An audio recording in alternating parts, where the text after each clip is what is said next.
Hi, and welcome back to the Mortgage Broker broadcast. My guest this week is Daniel Knott, and the reason why I wanted to get Dan onto the podcast was really to focus on his content. He's a fairly newish broker. He's been a broker just over a year.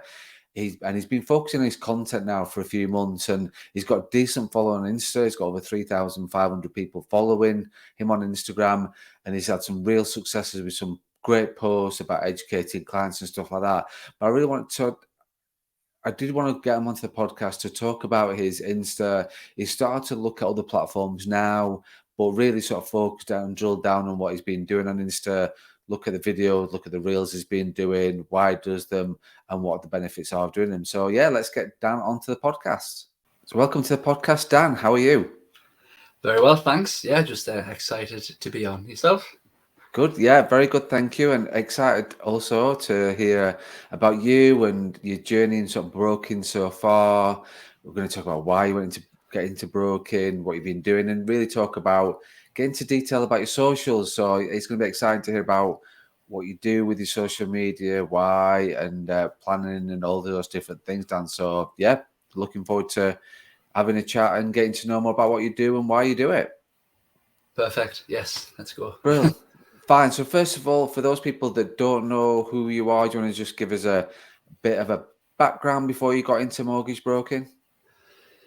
Yeah, so originally, sort of when I was a little bit younger, sport was always sort of my field. That was always the plan. The whole idea was always go on to be a PE teacher in secondary school. Started working in schools, didn't like it.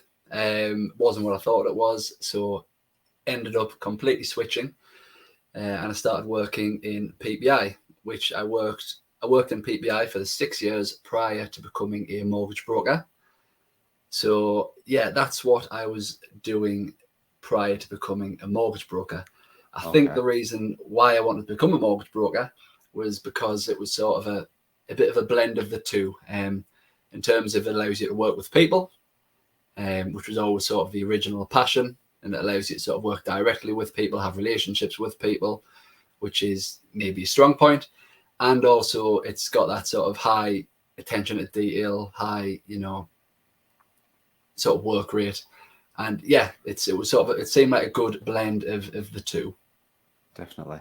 I suppose like you've sort of when you look at it in terms of your PPI, you are probably one of the first brokers I've talked to that have been in that sort of background before getting into mortgage broking. So yeah, did you just fall into that then, Dan? From a because you were at Santander, weren't you? That way, is that way? Yeah. Or was your contract with Santander? Right, okay, Santander.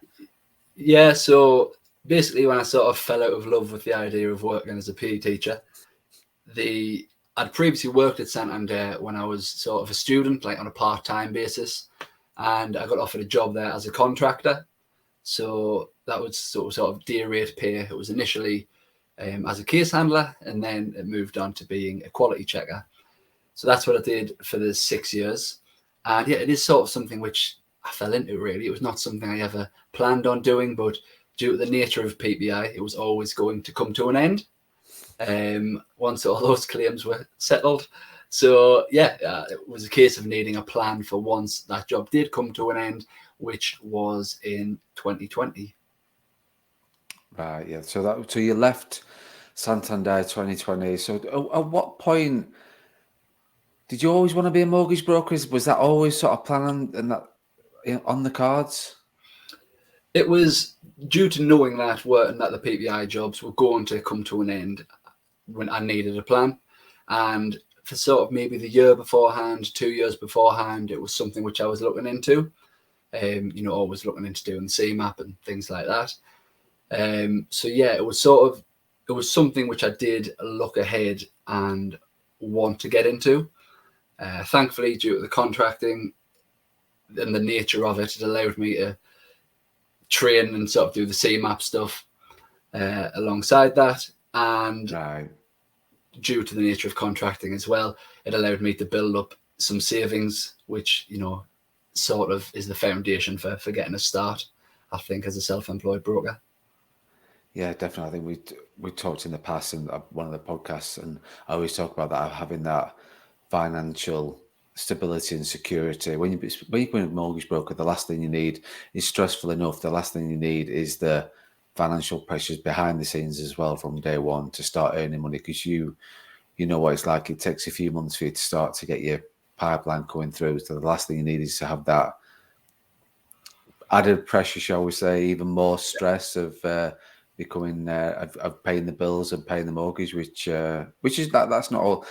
Not everybody's able to be in that situation. So I'm guessing, Dan, you're choosing to adapt to your situations very well and using to your advantage with your contract work and earning the money and saving financially. You've got the best of both worlds there. Yeah, to be honest, I think it's absolutely key that if you were going to start as a self-employed broker, that you do have that sort of cushion there, because it does take a while to build up some sort of pipeline. If you're starting without a client base, and it just takes the pressure off. It allows you to fully commit to learning the job and to becoming as good as you can be at the job, because you're not sort of thinking, right, this month I need X amount, I need this, I need that. It allows you to ease into it and to just spend time learning as well as writing business. Right. Did you one of the questions that has just sort of sprung to mind is that with your CMAP, did you just do that yourself, paid for it off your own back? Is it CMAP you did, or was it CF1 and 6, or? Yeah, so it was CMAP. I did 2 week-long courses. Right. I think the first one CMAP 1, and then I think 2 and 3 at the same time. Yeah. So yeah, I did 2 week-long courses within a month of each other, and just got it done. It's the best way. That to be fair, mate, that's exactly how I did. I did when I did my CMAP 1, and when I got my CMAP, I did CMAP 1 intense course Monday to Thursday. Took my CMAP 1 on the Friday, back the following week for my 2 and 3, and then took 2 and 3 on the Friday. So I think mine was all done in 2 weeks, but it was a case of, when you look back, it was like eat, sleep. It was away from home, which always did help as well in terms of studying and stuff like that. So it was a case of eat, sleep, everything, CMAP during that time. Yeah, I think with the first one, I had like a couple of months where before I did the course, I was doing my own work, revision, etc.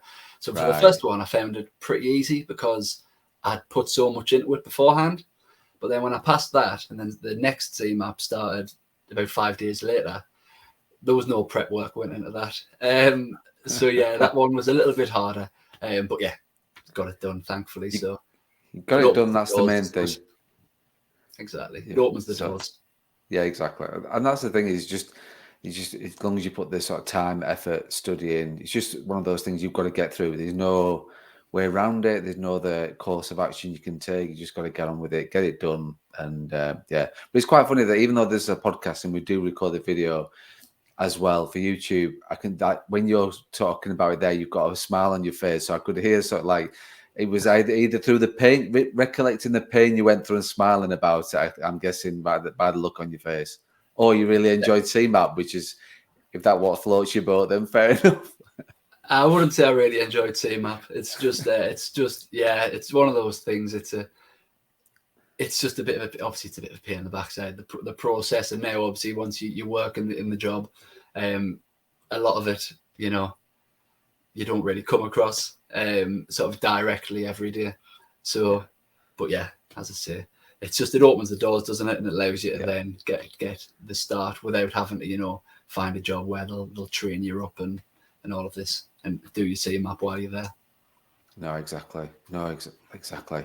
So we didn't get you onto the podcast to talk about boring things like CMAP and stuff like that. And we wanted to talk about your social media. So, because Dan does mortgages, I see quite a lot in terms of my feed on my Insta and my LinkedIn and various other things. So I just wanted to get back to basics with it, really, Dan. Just to understand because social media is one thing that mortgage brokers put off the most, in terms of they don't feel like they can. It's a bit of a minefield for them. They always put off doing it because it might be a little bit complicated. Various reasons which I've covered in various podcasts in the past. But for you, was social media always the game plan for you in terms of generating your business? Yeah. So before I even started working as a broker, I was already watching YouTube videos, the likes of Ash Borland. And yeah, I already had the plan that I was going to start the social media before I was even working on the job. So Right. I just wanted to be able that when I did start, I wanted to be able to take sort of the bull by the horns to an extent myself, because I've got friends who work this job, and I didn't want to have to rely solely on firm generated leads, etc. So yeah, it was a case of getting it started, and no social media expert, but I just thought, just start, just get going. There's no better time to start than the present. Exactly, exactly. But like you said, like in terms of you, what was the sort of plan? What was the process in terms of your thought process of getting to getting to into detail about your social media and the platforms you were using? So the thought process, I don't actually use social media in terms of personal accounts. I don't really enjoy it. I don't have a personal account on any platform, but Right. I can see the value of it in terms of business. Okay. Um, So is that across the board then, Dan? You've got no personal Insta, personal TikTok, or personal Facebook or anything like that. You've just purely got your Absolutely business nothing. ones. Right, okay. No, I had to make a Facebook just to start a business page on Facebook. Right, okay. But yeah, I think, in terms of social media, the way I looked at it was, I think sometimes the older generation sometimes may not understand it, but I'm 29 and social media has been in most of our lives for the last 10 years. And social media is actually, whether we like it or not, a very natural way to communicate with people now. I always see people sometimes on LinkedIn saying, "Oh, you've got to get out and see people and all of this," but in reality, people in the 20s say up to 40 communicate on social media every day, whether that's actually talking to people, whether that's sort of stalking business profiles before you do give them a message. It's actually, yeah, whether we like it or not, it is a natural everyday way of building relationships now. So, and in the mortgage space, although there are now, you might see there's quite a lot of people doing it. In the grand scheme of things, there's still not that many people doing it. Right. So yeah, it just seemed like something to give, why not give it a go and try, and in what's still quite early days, try and get your foot in it and try and get your name out there. No, definitely. I think it is interesting to hear that you didn't have your personal one to start off with. So like you say, even though the social media is day-to-day life for everybody, you didn't have your own personal, but then you've seen it as a business opportunity and then created. So there's no real, I think that's where the problem some people have sometimes is mortgage brokers is, do I use personal one? Do I use a business one? Do I Mm-hmm. need to make sure that I've got my personal one looks like my business one? It gets a little bit complicated in terms of it. So that's where, when for you, there was no mixed messages because you just went Yeah. straight onto Insta and went from there. So, and created your profile, and it's always been a business one. So, and what have you got now? Like 3,500 followers, I think, at the last count on your Instagram. Yeah, it dips up, 50 down, but it's hovering around there at the moment. Right. So And how have yeah, you got to that number? Like, if you when you look at your account, you're not, Dan Does Mortgages is not following many people, but you've got a lot of followers. How have you got to that number in like what, a year? Have three you're in months. 3 months? Wow. So your Yeah, account's been up in 3 months on Insta. So yeah, not bad going. uh, yeah. So I think it was August the 15th. I think it was when I started. Right. Um, so a couple of posts. It was, I post quite regularly, including stories. I probably post I do post over 10 times a week. Right. Okay. But a couple of posts one post got like a good amount of traction, and then another post got a ridiculous amount of traction. And they so I think one of them took me up to maybe 1,500, and then the next one took me to around about where I am now. Right. Okay. And then because I got so many at once, people do unfollow, but at the same time, I also get new followers. So yeah, I'm hovering about there at the moment. But yeah, just a couple of posts did really well, and then you do tend to get a couple of new followers per post, I would say. I think like when you look at what you post on Insta, so I'm guessing that the big one that got the most, you got nearly 3,000 likes on the one about mortgage term, 25-year versus 35 years. Is that the one you're talking about? That was Yes, like the that's the one game that went. changer for you. Yeah, it went a bit daft. I was in I was in hospital, and my partner was giving birth, and my Right. phone was. I was like, my God, Demi, I was going another 100 followers, another 100 followers. Um, but so that's the one that got the followers up. But I would say it's not all about the followers, but it helps because it means people are going to see your posts on the feed Yeah. regularly. Yeah, definitely. Because you've got like a few mix of ones you were doing at the time, which was sort of you've got very much branded ones. So your corporate branding is very clear with your colours, with your fonts and things like that. It is very clear in terms of your brand setup, which is great, which is what we always talk about and what you should be looking at. But then you have got sort of like more like your sort of scribble ones, your handwritten Yeah, ones, and obviously the mortgage term was the big one. So they tend to be more educational stuff. So they're handwritten more rather than the branding kind of thing. They're just more handwritten. They're the ones that have. Would you say they've done the most in terms of I'd best? say they do better. They Right, do better, okay. yeah, and they trigger more people to ask questions about them. I think it's probably because it's a bit different to just seeing my face talking again. It's sort of visual learning, I suppose. Yeah. But yeah, the ones I write, they're only sort of 30-second things, but yeah, ones with the writing in tend to do a little bit better, I would say. I know, but that is good from your point of view because you are educating the client. So you've got when you look at your Instagram account, you've got your personality because you're doing the videos. Yeah. So we see who you are and the face behind Dan Does Mhm. Mortgages and the branding. But then also as well, you've got the educational part thing as well. And then like I said, you've got the branding. So you've got was that something that you've always knew you wanted to do, or is that something you've learned over time, Dan, with regards to your mix and setup of your account?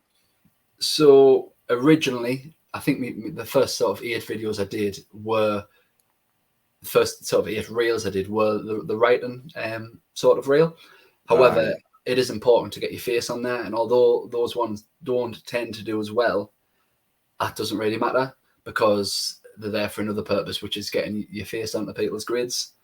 Um, so yeah, I think a blend of the two does help because you don't want to be a faceless brand on social media. It's people say the cliche, but people buy people, and that is the truth. So yeah, it's always important to get. Well, I feel to get your face on videos as well. No, definitely. That I think it is because then people like say it is the cliche and it's the old thing of people buy from people, but it isn't. It is so true in the world of financial Mhm. services and mortgage broking. People do buy from people they know, trust, and what better way to do it than build the trust by your videos and what you're doing about educating clients. So, do you tend to find that like obviously this is generating leads for you, this is generating business for you, Dan. In terms of location wise, you're based in South Shields. Are your clients local or are you just literally all over the country from a business point of view? About 50-50. So I'm currently, well, I'm based in Sunderland. However, the office will be in South Shields. So it's about 50-50 people from Sunderland and then people from elsewhere. In terms of the Right. followers, the people from Sunderland and surrounding areas, and then London are the two biggest regions that I do have following. Um, but yeah, it's probably just a 50-50 split. Right.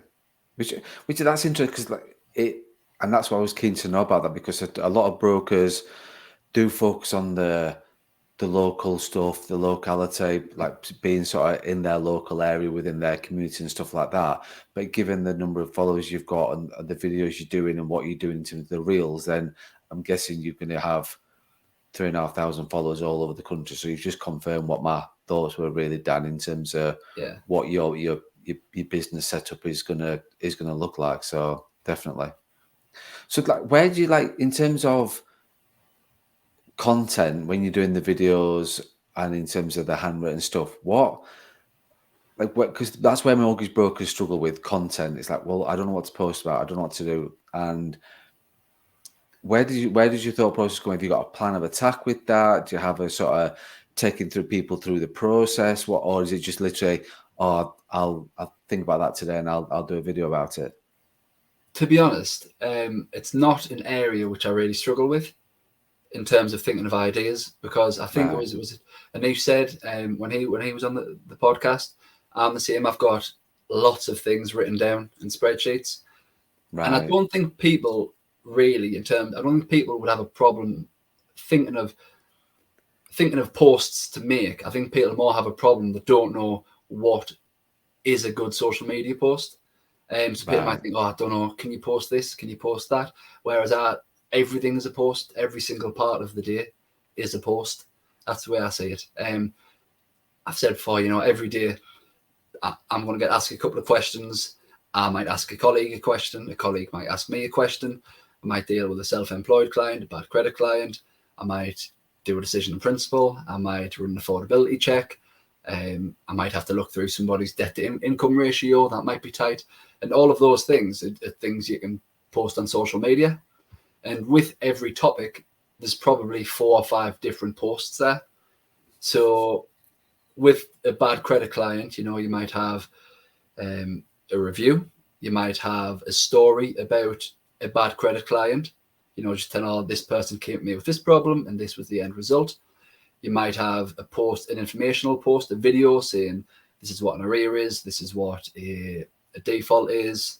And then you can also do something written as well, the way that I do. And then maybe you might have sort of more of a news-based post, this lender's now accepting, has changed the criteria, and it looks like this. So I think with every topic, there's plenty. I think there's plenty of things you can post about. It's more sometimes people don't realize that you can post about them. Yeah. I think that's it. I think the problem is like brokers think, and mortgage brokers thinking it's just boring, like talking about bad credit or talking about what the difference is between 25 years and 35 years and that sort of thing. It's like it's what you do day in, day out. Then mortgage brokers think, well, that's boring. Like, how can I create content around that? But clients really buy into that, don't they? Clients like lap up that education from and like behind the scenes kind of thing that you've been doing. Absolutely. The amount of people, you'll be well aware, who come to you, maybe first-time buyers, and they say, Dan, the first thing they say on the phone is, I don't have a clue where to start. I don't know anything. So can you help me? So those people, anything is useful to post, really. And when you are posting, you need to remember, not every post is going to hit every single one of your followers. If you're posting a bad credit client, 90% of them might not have bad credit and won't care too much. But 5 people might really care. It might be really useful. So I don't get too caught up on, will people care about this topic or not? Because one person might. So just get it out there.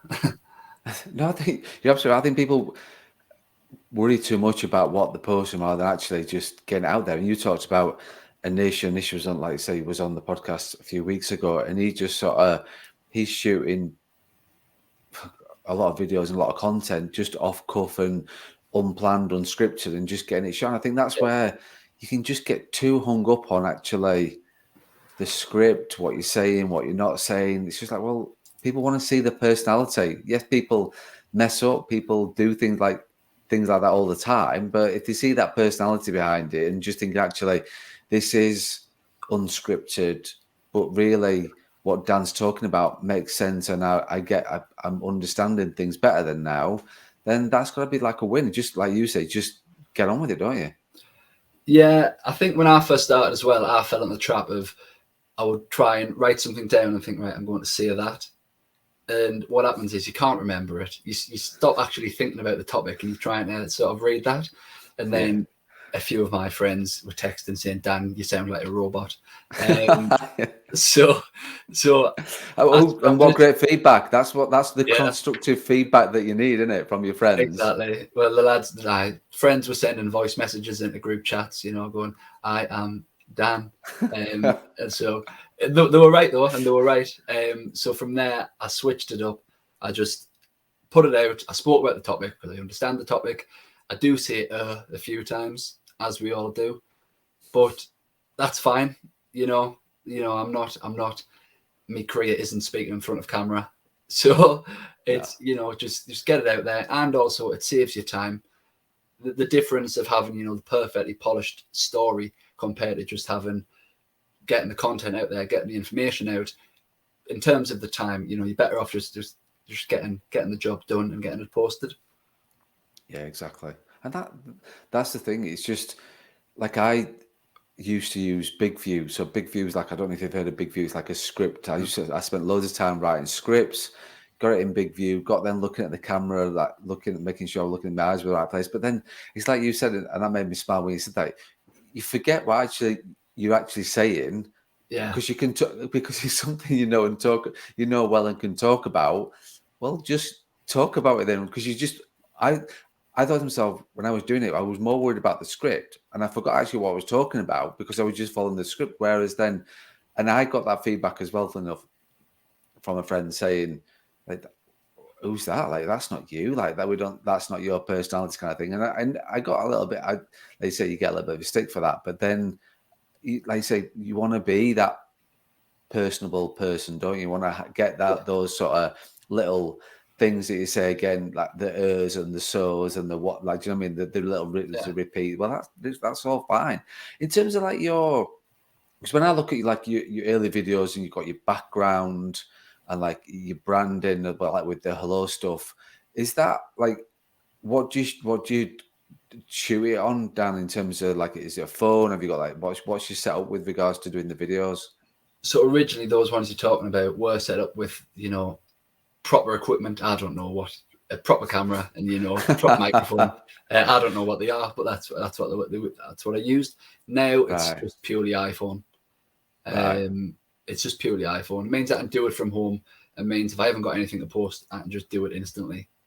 So everything now is just iPhone based. Right, good. And that's the thing, because you can clearly see, which I absolutely love these sort of things, and I'm pleased you've sort of kept those things out there, because when you look at, you can see people evolve with regards to their social media and the social content. So it's like the first ever video that I did, it's like cringe and like it's a different setup to what it is now.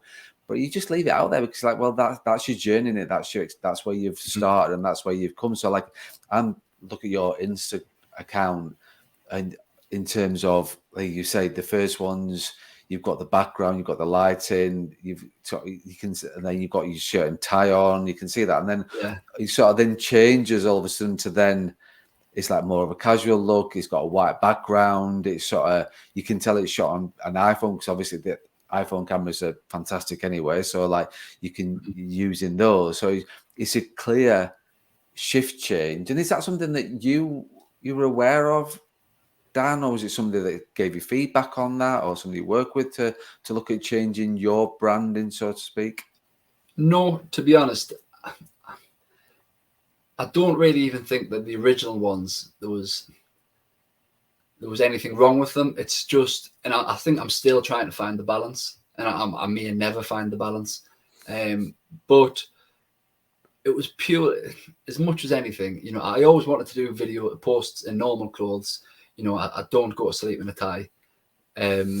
So I don't think it's necessary to always be seen like that. Obviously, there's nothing wrong with it. But for me personally, that isn't the case. I do primarily work from an office at home. But as much as anything, what I was doing then was I was going into the office to do the videos, and then they would need to be edited and things like that.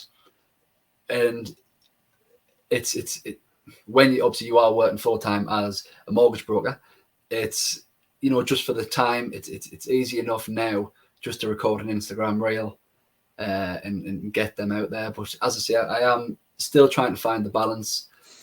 Sometimes I would like videos which are longer than the Instagram reels, but Right. it is a case of learning on the job, and I'm sure in another 6 months it might look slightly different again.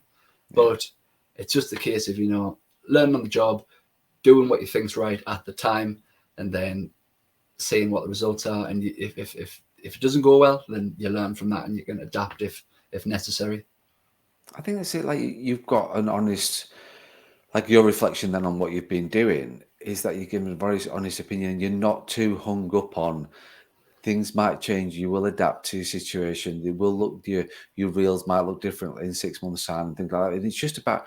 But the message I'm getting loud and clear is just do it. Just crack on with it and get things done. And then the quicker you get to start doing content and doing your Mhm. videos and stuff like that, the easier it becomes because the quicker you are doing it, the more you're learning, the more you're doing. Like for you, 10 posts a week, that's also like, it's like, oh, wow, that is like serious content and amount of content you're putting out there. So, like you say, you've got to, the one thing that will come is like, then, well, I need to get quicker at this. I just need to be able to get it shot, done out there. Mhm. Who does the editing? Do you do your own editing on the videos then? I just do it on the Instagram reels. Right. Yeah, on the recent ones, I just do it on the reels. At first, I didn't know how to do it, but I've learned over time. I know, but the thing is, like, that's the beauty of it, that you've learned over time, but you've been doing it. So, like, just Mhm. it's one of those sort of things that people put off. It's just again of just do it. Uh, What just to explain like the difference between the Insta Reels videos. What's the difference between those posts and what you've been doing? Like, well, what's the difference between the two posts, really? so a reel is essentially Instagram's version of TikTok. When I say TikTok, I don't do any of the dancing stuff, or I don't really do any of the humorous stuff either. Not because I Right, don't think it's good. There are people who do that very well, work in the mortgage space. However, it's just not something I'm comfortable with. So yeah, it's essentially Instagram's version of TikTok. It's sort of quick fire content, bit of music behind it. You can flash graphics up onto the screen, and it's meant to be sort of 30 seconds ideally, right, attention grabbing content. You can do, longer form videos, and yeah, you can do longer form videos, which is what I used to do more of. I might return to doing a few more of those. However, yeah, they are, I used to do, when I did them, they were still only say 3 minutes long, but that's the other form of video that you can use on Instagram. right. Okay. And so just because we've obviously focused on your Instagram, and you talked a little bit there about TikTok, but like because I saw a post recently that you were, which was very honest of you, like very open and honest about it, that LinkedIn's not something that you'd ever used before until more recently. Is that right? Is that right? Yeah, That's what I saw so in well, yeah. LinkedIn for me it's quite a strange platform. I don't really know what my place on LinkedIn would be. I can Okay. definitely see the value on it, and there's a lot of people who use it so well. Um, but there is also a lot of polls asking, what the Northerners call bread buns and things like that. Yeah. So I don't really. I'm trying to work out where I would place myself, and on LinkedIn, personal content tends to do very well from businesses or from business people, Hmm. and that's not something I really post anywhere, just No. because it doesn't come naturally. But I've just started posting on LinkedIn. I do plan on continuing to post and just trying to ease my way into it and seeing if I do become comfortable, if I do find out, what I want to post on LinkedIn. But again, I've just thought, just post something, keep posting some things, and then we'll see where we end up. In 6 months, who knows? But yeah, I definitely see the value in it though. There's a few people I follow I think do it very well, and yeah. Yeah. Nothing. No, I get your point. I think you've got a very valid point for what you're saying there, because I've had a meeting recently on the podcast with a guy called Steve Ponton, he's LinkedIn. That's what he specializes in. He's been on LinkedIn for Yeah, a long time, and he talks a lot about the platform and how it is like a neglected. And you're right, and you made me smile when you sort of said about people now doing the polls for polls' sake. He's like, I think I saw a poll saying, should I do a poll on LinkedIn, yes or no? It's like, God's sake, like, yeah, it's like it's just a case of I don't get. I'm with you on that. I don't get that. But yes, I'm all for like having part of your personality, and it's okay to post now and again as a person on LinkedIn. That's absolutely fine. But when you're getting posts about Lewis Hamilton or Max Verstappen, and you're just opening that kind of worms on LinkedIn, it's just not my. It's not yeah, me, and I get why you wouldn't think. And rightly so, like it doesn't mean like if you've cracked Insta and you've got Insta and you've got your followers on there and you're getting your leads from there and your business from there. Like don't. I think people worry too much about I should be doing this, and this is exactly what Steve and I were talking about. Was so people think some people said, I need to have a LinkedIn account. Well, if you, it's just because you're told you have to have it. Don't like. It's not a big. yeah, Like there's some brokers on there. Like I said, there's brokers I know that do very well on LinkedIn. They've got no Insta, they've got no Twitter, they've got nothing else. They yeah, just go for LinkedIn, which is okay. That is yeah, absolutely fine. Like if you've nailed Insta, then fine. The same. Like I've met with a few people that have nailed TikTok. That's fine. It's okay to be a master of one of them and just get your profile right. And I think that's the damage sometimes is that because you've got different platforms, different clients, different demographics, very different platforms altogether with their audience, then you can be then thinking, well, I'm going to do a post that's adapted for every single. It covers all bases, shall we say, against all platforms. When actually, is it not better to just? And this is not. This maybe is a question. Like, is it not better just to do a good one for Insta rather yeah. than worrying about everything else? Yeah, so the way I'm looking at it is I'm not going to force the LinkedIn. I'm just going to post on it every so often. In 2 months, if I'm still posting, great. If I'm not, and it's not something, if I can't find where I should be on LinkedIn or if it doesn't come naturally, then it's not the end of the world. But yeah, I'm just going to ease into it. Who knows? I might be doing 6 months' time, I'll be doing, polls every day. We'll see. Yeah. No, I don't think you will. I don't think you will be, Dan. I don't. No, I think it's just you can see the positives and the negatives out of it, and that's the thing with it. Just take the positives. There are positives with LinkedIn, with every platform, and there are the negatives. So just use the positives and build your platform around that, and don't start putting polls about what Yeah, do people in Sunderland compared to people in South Shields, sort of. Because I do know there's a difference. Being sort of living up in the northeast for a while, I do understand the difference between South Shields and Sunderland. Whereas when I first moved up there, it was a case of well, everybody's a yeah, Geordie, and that didn't go down too well in Teesside, and it didn't go down too well with Sunderland and people I know there, kind of thing. So yeah, yeah. play to your strengths. That's what it's all about. Yes, absolutely. And I think with Instagram, it's the one it comes the most naturally.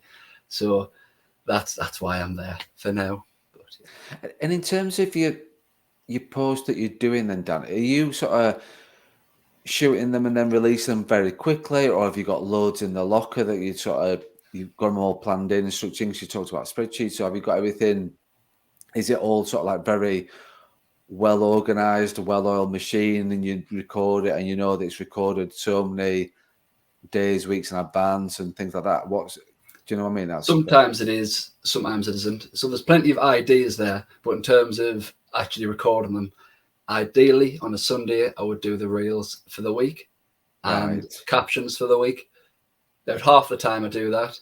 About the other half of the time, life happens and you don't do them on the Sunday. So then it's just a case of doing them every day. But because the ideas are already there, I've got an idea of what I'm going to do and it shouldn't take too long. But you just play it sort of day by day, week by week. In an ideal world, it would all be done months ahead, but it isn't. No, I'm with you on that. Like you've got to adapt to the situation sometimes, and I would rather have things released fairly quickly, so get them recorded and like absolutely time in the diary. You've got your Sunday. That was one of the questions. Do you tend to find that you are better creating content at certain times of the day or certain days of the week or anything like that? So with the ideas for content, I don't schedule any time in for it. It's just for the ideas. It's just sort Yeah, of when I'm driving somewhere, I'll think, oh, that's a good post. Or yeah, when it's 10 o'clock at night and I'm watching the telly, I'll go, oh, that's a good post. And then I'll just make note of it. So for the ideas, not really. I do try and schedule time in for recording them, and think maybe writing a couple of captions. But right. for the ideas, no, it's just a case of things pop up or something will happen naturally during the day, and I think, oh, that's a problem which I haven't covered on social media. So then just see what comes up really and what pops into my head. Right, fine. No, I agree with you on that. I think that it's just I was interested to see about a few people I talked to said they find it better at certain times of day and certain times of the week where they'll record stuff. So the ideas, absolutely, things pop into your head all the time. You Mhm. can't if you say a thing, right, I'm going to sort of create some ideas around content, you'll just get the pressure Yeah. of creating it will just be all right, and then you'll get more wound up by it, more wound up because then you're not creating content, and then all of a sudden it's like you've sort of an hour sat there and not creating Mhm. anything. Where so you're absolutely right. The ideas.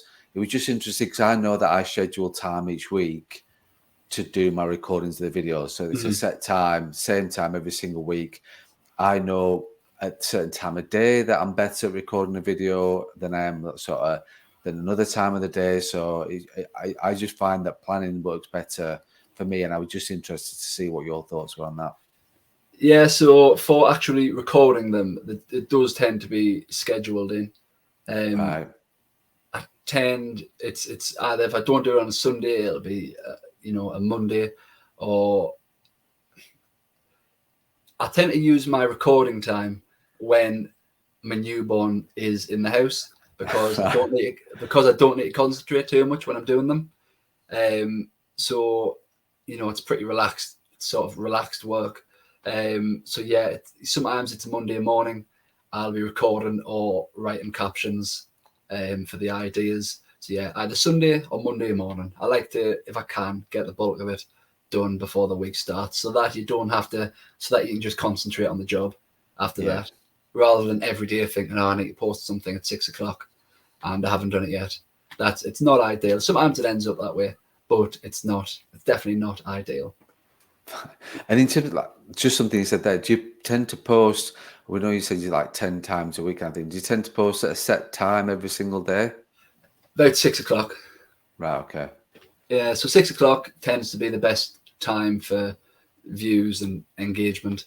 Um, but sometimes it doesn't work. But yeah, 6 o'clock for the main posts. There's days which perform better than other days, but I tend to forget about that and just try and post most days, because I try and hit a Sunday because Sunday is the best day. But apart from that, because I think when I first started, one of the things of which I learned was, initially I would think, right, I'll post on a Sunday because that's the good day and not worry so much about the bad days. But now I just post on them all, because even if you only get, I don't know, 1,000 views on a Monday night, it's still 1,000. It's still a lot of Yeah. people seeing your content. So it all adds up, and then you look at it more, as a week rather than just an individual post. Yeah. And like I said, because you never know, somebody on a Sunday night, Monday night, wherever, like Monday night is like not the one of the greatest time, but all it takes is one person to be thinking, "Oh, I need to get a mortgage sorted out," and then you'll pop up on the feed. Well, that's perfect timing then. So I think it's just you're absolutely right. It's just about getting the content out and just getting it out consistently. Absolutely, yeah. Try and just turn up every day, even if it's just a story. Just there's something getting talked about. So Yeah.